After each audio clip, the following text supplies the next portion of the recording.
Hey, it's JJ Virgin, and welcome to the JJ Virgin Lifestyle Show, where I give you the latest cutting-edge intel to help you look, feel, and think better. Now, today's show is all about winning the inner game of weight loss, and I'm super excited about the guest I have for you. A buddy of mine, he actually lives close by, one of my neighbors, and it is John Assaraf. Now, you may have heard of him from The Secret or Quest for Success that he was in with Sir Richard Branson, the Dalai Lama, or maybe you saw him on Larry King. He's been on there 8 times, plus he's been on Ellen, and written 2 New York Times bestselling books.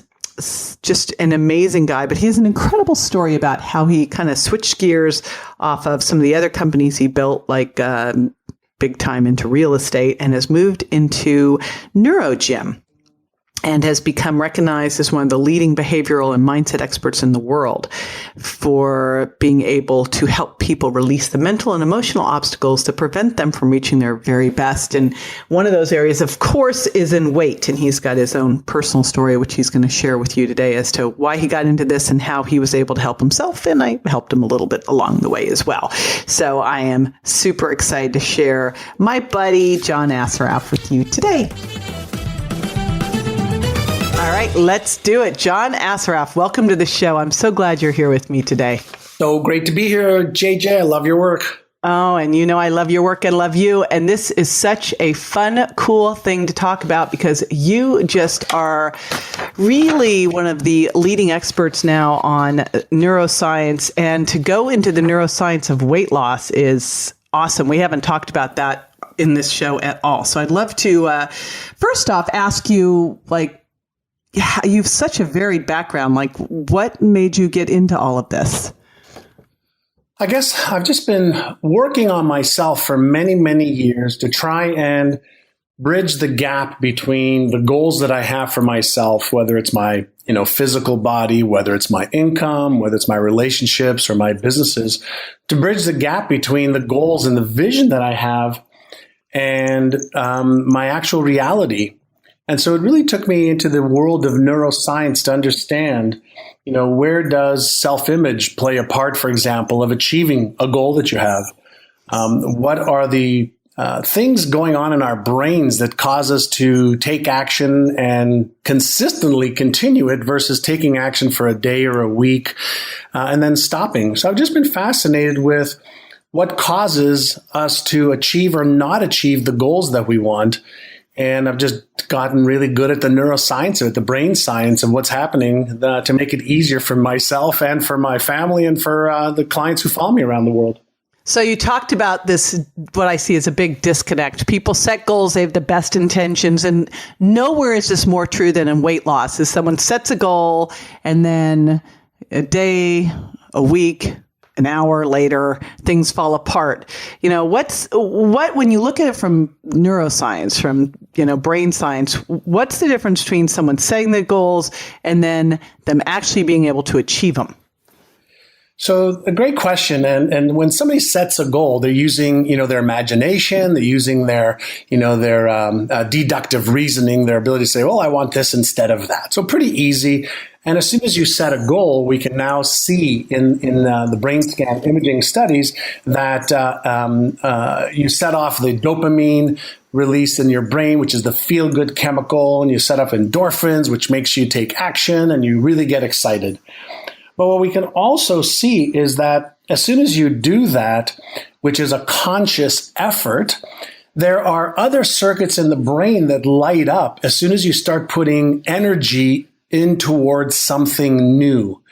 And that is based on 2 things. Number one is whenever we do something new that's out of our comfort zone, meaning whatever we're used to achieving, that actually lights up the stress response center in the brain because your brain takes anything that might be out of your current comfort zone and perceives it as a threat. And so if you do this new behavior, is there a chance that you would get physically, emotionally, mentally, spiritually, financially hurt? And if the answer is yes, then it sets off that stress response. But there's another thing that happens, and that is it starts to challenge your current self-image of yourself. So if you've been used to being a certain weight for a certain period of time, then there is a self-image that you have of yourself that is being challenged. And when you are using up precious resources called energy, stress response kicks in again. And as soon as stress response kicks in, then the motivational circuit in the brain actually deactivates and the thinking circuit deactivates. And so people get excited about setting goals, but they really haven't been taught, and this is what we're discovering with the new science piece to it, is they really haven't discovered, how do I create coherence in my brain instead of chaos in my brain around achieving the goals. And so to achieve the goals, we have to work on self-image. On achieving the goals, we have to work on a fat set point that works just like a thermostat.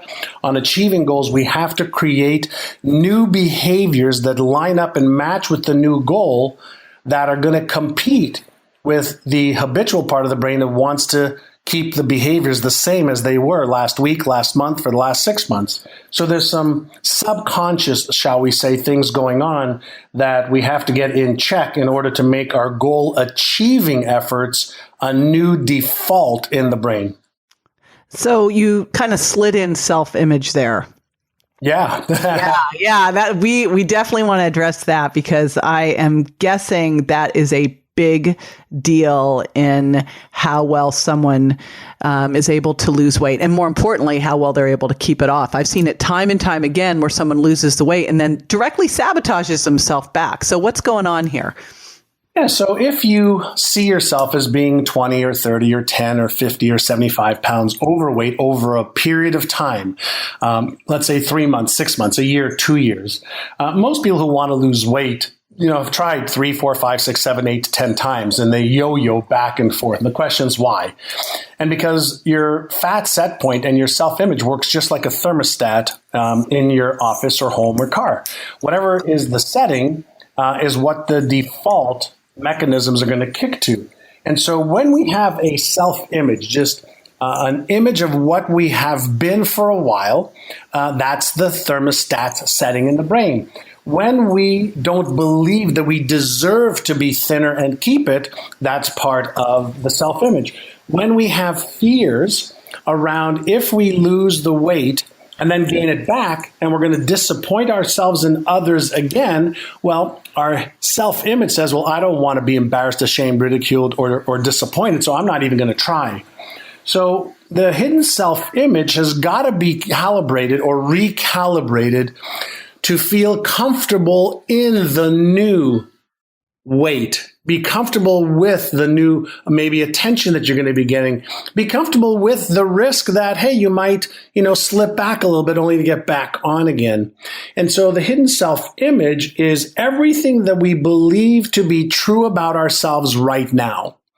And so we just have to recalibrate that to match losing weight, or what I prefer to do is releasing the weight, letting it go and letting somebody else have it instead of you, and then keeping it off versus losing weight only to start all of the old patterns that got you to have an increased amount of weight. And, I have to shout out, you just triggered a memory in me when you talked about releasing the weight, because someone listening might say, well, what does John know? He's never had a struggle. So what about you, John? Well, as I'm standing here talking to you at my desk, I'm 192 to 195 pounds, somewhere in that range. But I was 238 pounds just a couple of years ago. And the reason I got so deep into this weight loss or weight release issue is because I've personally lost over 250 pounds. It just happened, 10, 15, 20, 25 pounds. Yeah. I just got sick and tired of thinking I'm a smart person.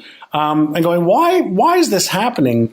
And when I dove into, what was happening in my brain, what was happening, that really caused me to gain and lose weight and gain and lose weight for so many years. And to finally now, I've been at this weight now for the last several years. And for me, the key wasn't to lose weight. That's actually pretty easy. The key is to reset the subconscious fat set point, hidden self-image set point, so that you stay at the new weight. And so I just became a student for myself first, and for my wife. And now, we're able to share some of what we learned with others to help them, reset their hidden self-image and fat set points. Now, I've heard you talk about disappointment avoidance. What is this? And how does it relate to weight loss? I had a discussion with my wife, Maria, just this weekend about this. And we were talking about people who are afraid to try again. And I was talking with her about, the reason why is because of something in neuroscience called disappointment avoidance. And so if you think about, just from a biological perspective, our biology is geared towards keeping us safe. And we don't want to, feel any emotional pain. We don't want to be embarrassed or ashamed again. And so many of us who have lost weight and gained it back and lost weight and gained it back, we've all heard from our friends, "Oh, wow, you look so good." And then next time we see them, they don't say anything because we've gained that 10 pounds or 12 pounds or 15 pounds back. And we've done that so many times. So a couple things happens. Number one is we go on diets and then gain weight back. And so we disappoint ourselves that we haven't been able to figure out why. Well, that's going to come to an end today because we'll help people. But when we have friends, who stop complimenting us, or coworkers that stop complimenting us because they've noticed that we've gained the weight back, we don't want to disappoint ourselves or them again, including our family.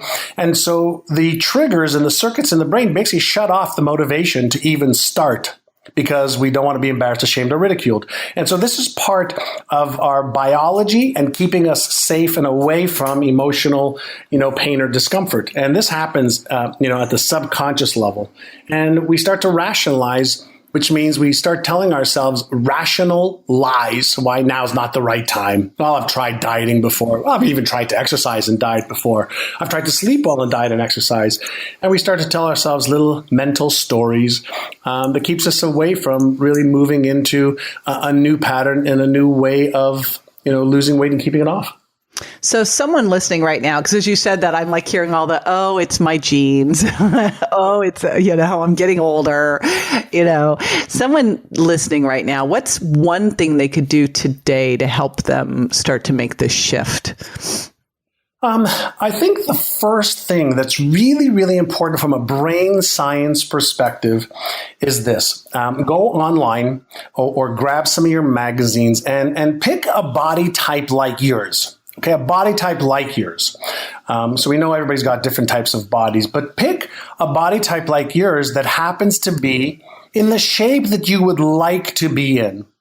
And why am I asking people to do it? Because the next phase of this, I want you to take your little picture of your face and I want you to put it on that image. Now you might go, well, why would I put my face on somebody else's body? And the reason is this. If you can give your brain an image of the body shape that you want to be in, and you could start to create that pattern in the conscious and subconscious mind, you will actually activate the motivational circuits in your brain. You will actually activate something called the left prefrontal cortex, which is the genius part of your brain that can actually help you move towards that. And we know from a scientific process and from scientific research, if you can impress that image into your subconscious mind where your hidden current self-image is, you can start to replace your current self-image with a new image of the body that you want that's realistic for you. And then when you start taking the actions, whether it's the food plan you're on, whether it's the walking or exercise program you're on, or anything else that you're doing, the action steps towards getting that, now you have just one piece of how you can reset your self-image to match the behaviors that you're taking. And so you're working from the inside out and the outside in. And we all know the power center is the subconscious mind. And so why not work with the power center as you are making these smart decisions to look and feel the way you want to?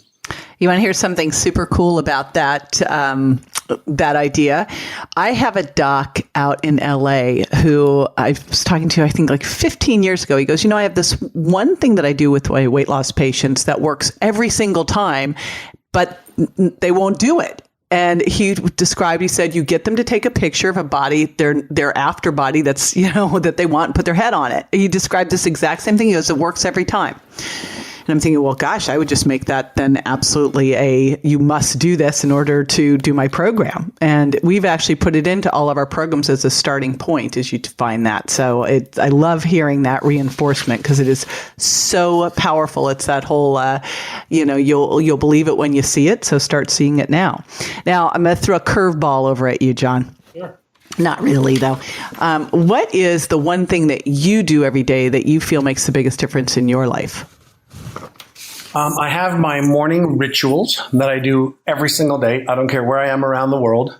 Number one, I wake up and I start off by thanking waking up, realizing that somebody didn't wake up this morning and somebody won't even go to bed tonight. So just being in a state of gratitude. I focus on being grateful for my health, wealth, relationships, career, business, God, etc. And then I go and do a morning meditation for about 15 to 25 minutes. And then right after that, I review all of my goals. So I review my health goals. I review my spiritual goals, financial goals. And I just prime my brain to have that new vision for each area of my life. And I invest probably about 5 to 7 minutes looking at the goal for each area of my life, closing my eyes and seeing it and feeling it as if it's real and true right now. Then after that, I work out with my trainer. And then right after that, I have my super duper JJ Virgin smoothie with my greens and fruits and all the other stuff that I have in my morning smoothie. There you go. I love the way you finished that one. Oh, I'm sure you did. Now, you got me started on your protein powders, I think, 2 years ago? Yeah, it was a couple years before that we decided that sugar was not your friend anymore. And, that's why I think this is even more valuable is you've actually done all of this yourself. This is, so it all comes from that place and that start. So I love that. And I know that you have something cool for everybody listening today. You put something fun and free, a great gift for everybody. Tell us about it. So we've come up with a program to help people, and we're going to give one of the pieces of it to everybody who's listening right now. It's a weight release innercise. So just think of innercises are for your brain's neuromuscles what exercise is for your physical muscles. And so what I created was some positive declarations and affirmations and emotional anchors that everybody could just listen to, about 15 minutes worth, to help you with your weight release and new body and self-image. And this innercise audio that we're going to gift to everybody will help you assimilate and integrate new beliefs about yourself and your weight that will empower you from the inside out to drive your weight release success. And it's about a 15, 16-minute audio that we'll give everybody, JJ. Thank you. So everyone can get that at jjvirgin.com/neurogym. And we'll have that in the show notes as well. And I want to thank you so much for joining me today, John. You're awesome as always. My joy, my dear. All right. Now, after the break, I'm going to be answering listeners' questions. So stay with me.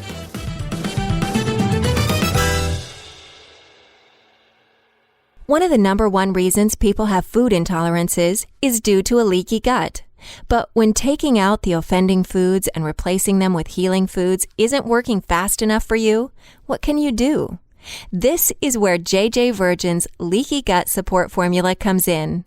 This blend of therapeutic nutrients promotes proper intestinal function, helps heal ulcers, reduces inflammation, and supports regular bowel function. If you're struggling with gas and bloating, food intolerance, or any other digestive unrest, visit jjvirgin.com/products today and give JJ's Leaky Gut Support a try. Welcome back. This is the time where I answer a listener's question. And today's question comes from Trevor in Kansas City. She says, JJ, help. I can lose the weight, but I'm even better at gaining it back. How do I solve the weight regain challenge that I seem to chronically be facing?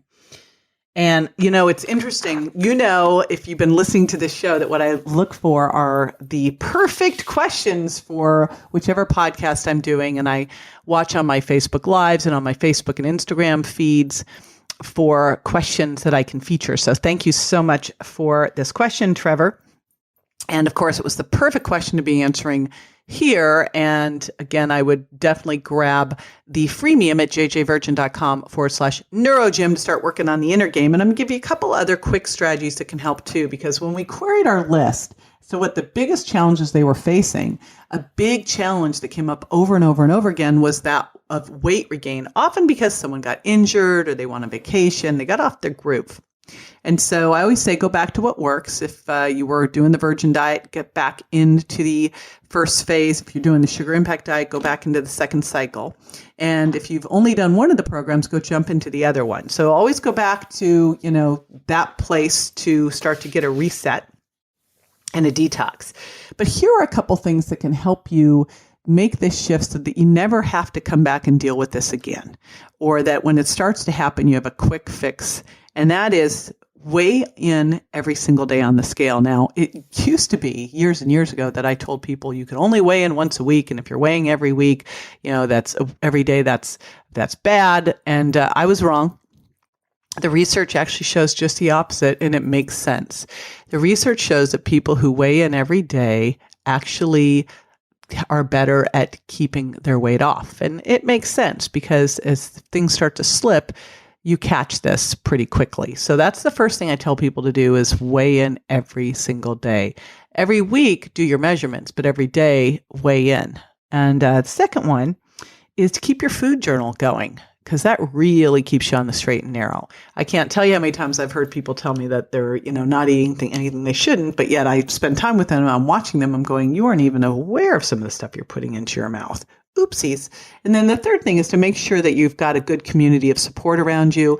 There was a great study that showed that obesity was contagious. You can catch it from your friends, in that we tend to weigh what our closest friends weigh. It's very interesting. Jim Rohn talked about this years ago, that our income was the average of the 5 people we spent the most time with. Well, it turns out our weight in fitness levels tend to be too. So what I would tell you there is find fitter friends. And, the easiest way to do that is to get into a community. I've got a great community called the JJ Virgin Lifestyle Community. If you've done any of my online programs, you become a member there, or if you join the JJ Virgin Lifestyle Club, which gets you a monthly Facebook Live, all sorts of cool deals and gifts from my personal stash of fun stuff, and free programs, etc. So you definitely want to check that out. But join that community, get into a community where people will support you and want to help you be a better you, and won't be those sabotagers, as we all know they're out there. Oh, just have a little of this. I actually had one of my girlfriends who is a well-known fitness expert, a nutrition expert, try to get me to eat some gluten-free bread and cheesecake the other night. And I'm like, you got to be kidding me. I'm not doing that. So make sure you're surrounding yourself with that circle of amazing support, right? Super important. Now, again, if you want to submit a question, best place, my Facebook page, JJ Virgin Official, and jump in on my weekly Facebook Lives. They are super fun. And of course, you can do it on Instagram or Pinterest as well, JJ Virgin. And now it's the gratitude portion of the show. Dun, dun, dun. This is my favorite thing. It was interesting hearing John talk about his morning ritual. It's incredible that every successful person I interview has a morning ritual, and it always includes gratitude. There are no accidents, my friends. So I love to do some gratitude on my show as well, and it's always gratitude for people who are leaving reviews about the podcast, because you know what? It helps a ton. Social proof is huge. So all you need to do, you're listening on iTunes, is just jump on in and leave a review. Hopefully I'll get to feature you next. This one is from Linnell1, and she says, Dear JJ, first off, the subject line is, this show is the perfect companion to your eye-opening books! 5 stars. Dear JJ, I love your podcast. It's the perfect companion to your eye-opening, life-changing books. I first saw you on PBS discussing the sugar impact diet Everything you said made so much sense to me. Since then, I've lost 22 pounds and have cut out so many bad habits. Splendid. Diet soda, gluten, etc. I've fallen off the wagon a little bit, splurging a bit on weekends, which I've learned really doesn't work at all. But I'm back on track and lost 6 pounds on the sugar impact diet just last week. I also just purchased an exerciser, which I've been using faithfully every day. I just want to mention one more thing. Your recipes are fantastic. Recently, I went to my niece's birthday party, knowing there was going to be all kinds of food there that wasn't on the plan. I brought a crudité platter with your guacamole recipe from the Sugar Impact Diet. Not only did it help me stay on the plan, but the other partygoers loved it. I saw one of the younger women there felt little things scraping the bowl. Keep up the great work on the show. You're an inspiration. Thank you so much.